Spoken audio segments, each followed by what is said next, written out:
कि प्राचीन काल में मनुस्मृति, याज्ञवल्क्य स्मृति आदि जो स्मृतियां हैं, उन स्मृतियों के अनुसार जो समाज व्यवस्था है वो समाज व्यवस्था सुचारू रूप से संचालित होती थी। लेकिन आधुनिक समय में वैज्ञानिक दृष्टिकोण एवं समय तथा परिस्थितियों का जो परिवर्तन हुआ, उन परिस्थितियों के परिवर्तन के कारण नवीन व्यवस्था पर प्राचीन स्मृतियों के जीवन व्यवहार एवं नियम आदि का अनुष्ठान असंभव हो गया। तो असंभव होने के कारण विश्वेश्वर नाथ रेणु जी ने विश्वेश्वर स्मृति की रचना की। उन्होंने स्वयं कहा है कि हमारी प्राचीन स्मृतियां किसी एक सिद्धांत पर स्थिर नहीं है। न केवल भिन्न भिन्न मुनियों के नामों से प्रसिद्ध स्मृतियों में ही किसी काम के करने या न करने के विषय में विरोध दिखाई देता है, अपितु एक मुनि के द्वारा रचित स्मृति में भी आगे पीछे विरुद्ध वचन मिलते हैं। अतः उन्होंने मनुस्मृति में कहे गए विधानों में आज के अनुसार कुछ संशोधन एवं परिवर्तन करने का प्रयास करते हुए विश्वेश्वर स्मृति का निर्माण किया। विश्वेश्वर स्मृति को दो भागों में विभक्त किया गया है, पूर्वार्ध भाग एवं उत्तरार्ध भाग। पूर्वार्ध भाग को विश्वेश्वर स्मृति के नाम से जाना जाता है और उत्तरार्ध भाग अपने आप में एक स्वतंत्र ग्रंथ है जिसे आर्य विधानम के नाम से जाना जाता है। विश्वेश्वर स्मृति में 12 अधिकार एवं 1300 अनुष्टुप छंद हैं। जिस प्रकार महर्षि मनु ने ऋषियों के द्वारा पूछे जाने पर युग धर्म की व्याख्या की है, उसी प्रकार विश्वेश्वर नाथ रेणु ने राजस्थान प्रांत के जोधपुर नगर के जो राजा थे श्री उमेश सिंह जी, वो उनकी सभा के रत्न थे और वहीं बैठे हुए कुछ विद्वानों ने उनसे युग धर्म की व्याख्या करने को कहा। परिणामतः यह विश्वेश्वर स्मृति उन्हीं प्रश्नों के उत्तर में निर्मित हुई है।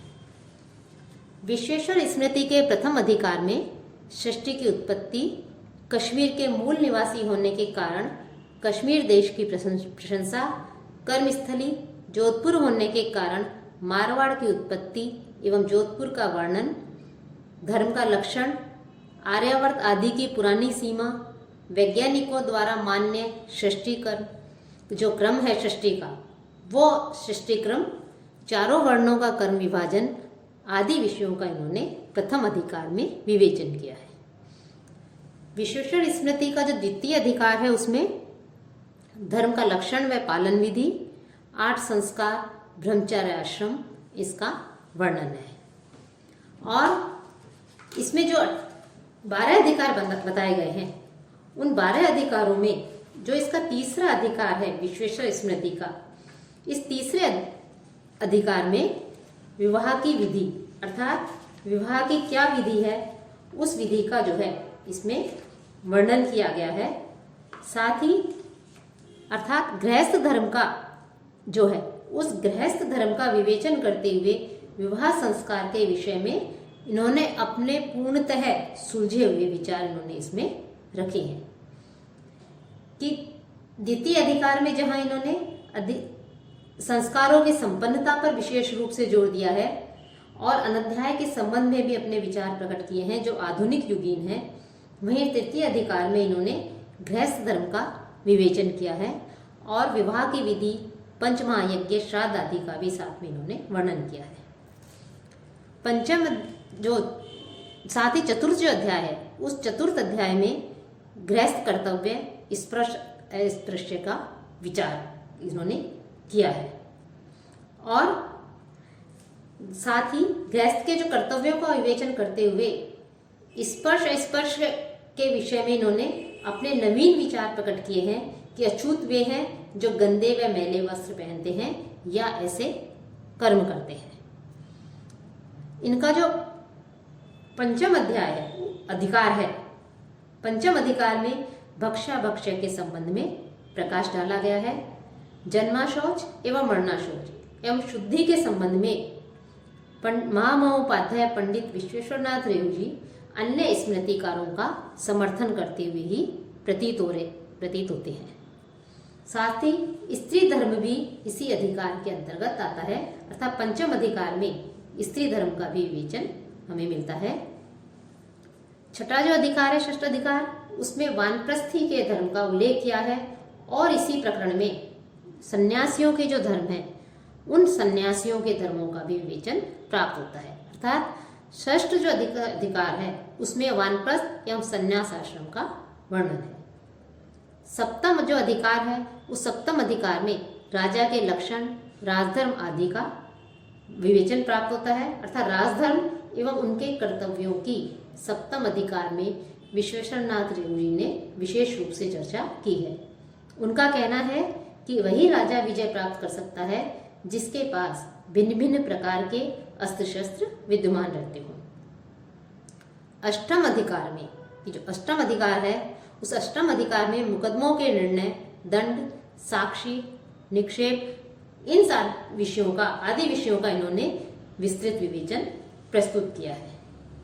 अर्थात और इनका कहना है कि अष्टम अधिकार में ही इनका कहना है कि राजा जो है, राजा से तात्पर्य न्यायाधीश से होता है। अर्थात इन्होंने राजा को न्यायाधीश के रूप में जो है स्वीकार किया है, माना है। नवम अधिकार में गृहस्थ एवं राजाओं के जो कृत्य हैं उनका इन्होंने वर्णन किया है, उसके विषय में बताया है। साथ ही स्त्री जो है उन स्त्री धर्म, पति पत्नी कर्तव्य, पुत्र प्रकार, चारों वर्णों के कर्तव्य आदि का इसमें वर्णन किया है। इन्होंने स्त्री की रक्षा के लिए भी जोर दिया है। अर्थात स्त्री रक्षा पर इन्होंने अत्यधिक बल दिया है और ये पुनर्विवाह पर भी जोर देते हैं। अन्य ऋषियों के समान ही इन्होंने 12 प्रकार के पितरों का भी इस नवम अधिकार में उल्लेख किया है। दशम अधिकार में चारों वर्णों के अनुष्ठेय कर्मों का वर्णन है कि चारों वर्णों को किस प्रकार के कर्म करने चाहिए, इन सब का जो है इन्होंने दशम अधिकार में वर्णन किया है। और साथ ही विवाह, जातियों, अनुलोम प्रतिलोम जो विवाह बताए गए हैं उनके विषय में और शूद्रों की जीविका का भी वर्णन है। एकादश में जो अधिकार है उसमें प्रायश्चित का विधान है। साथ ही दान, प्रायश्चित आदि का इसमें वर्णन मिलता है। उनका कहना है कि पश्चाताप ही सबसे बड़ा प्रायश्चित है, इसलिए सभी मनुष्यों को यह प्रयत्न करना चाहिए कि वह अपना कार्य नियमित रूप से करें। द्वादश अधिकार के कर्मों जो है वो द्वादश अधिकार जो है उस द्वादश अधिकार में गुण कर्म का विवेचन किया गया है। इसमें कर्मों का जो प्रकार है वो निर्दिष्ट है। प्रत्येक व्यक्ति को उत्तम कार्य करने चाहिए ताकि लोक में वो पूज्य एवं विख्यात रहे। इस स्मृति के प्रत्येक अधिकार के अंत में एक पद्य मिलता है जो श्री हर्ष की परंपरा का पोषण करता है, जिससे पता चलता है कि इनके पिता का नाम श्री मुकुंद मुरारी था और माता का नाम श्रीमती चांद्रानी था। आधुनिक धर्मों का विश्लेषण करने वाली ये जो विश्वेश्वर स्मृति है यह वास्तव में अत्यंत उपयोगी है। समय क्रम से आने वाली अनेक स्मृतियों के मिलने से यह जाना जाता है कि पुराने जो ऋषि मुनि हुए हैं, पुराने जो आचार्य हुए हैं, उन्होंने धर्म की रक्षा के लिए समय के अनुसार धर्म की व्याख्या की और समय समय पर उन ऋषियों के नाम से अनेक स्मृतियां भी बनाई गई थी, उनकी रचना की गई थी। महामहोपाध्याय पंडित विश्वेश्वरनाथ रेणु जी का कहना है कि उसी परंपरा को लेकर मेरा भी यह थोड़ा सा प्रयत्न है। बिना किसी संदेह के इसकी आधुनिकता प्रकट करने के लिए ही इसका नाम विश्वेश्वर स्मृति रखा गया है और इस विश्वेश्वर स्मृति में करीब 1300 अनुष्टुप छंद हैं। इस ग्रंथ का विश्वेश्वर स्मृति के अंत में एक पद्य मिलता है। यह इसका जो अंतिम पद्य है वो अंतिम पद्य इस स्मृति के रचनाकार को निर्दिष्ट करता है। इसकी रचना जो है वो विक्रम संवत 1996 अर्थात 1939 ईस्वी में लोगों के कल्याण की इच्छा से ही इसकी रचना की गई है, ऐसा प्रतीत होता है। मनुस्मृति एवं विश्वेश्वर स्मृति, इनमें जहाँ कहीं कहीं समानता दृष्टिगत होती है हमें, वहीं अनेक स्थलों पर अनेकानेक ऐसे संदर्भ आते हैं, ऐसे प्रसंग हैं, ऐसे विषय हैं जहाँ पर विरोधी विचारधाराएं भी हमें देखने को मिलती हैं जो कि परस्पर एक दूसरे से भिन्न है। अर्थात विश्वेश्वर स्मृति में इसके जो रचनाकार हैं पंडित विश्वेश्वरनाथ रेणु, उन्होंने युग धर्म के अनुरूप जो है उस मनुस्मृति में कुछ संशोधन और परिमार्जन करते हुए जो है अपने मत को भी उन्होंने वहाँ पर समय के अनुसार उसमें कुछ परिवर्तन करके अपने मत को जो है उन्होंने वहाँ पर प्रस्तुत किया है।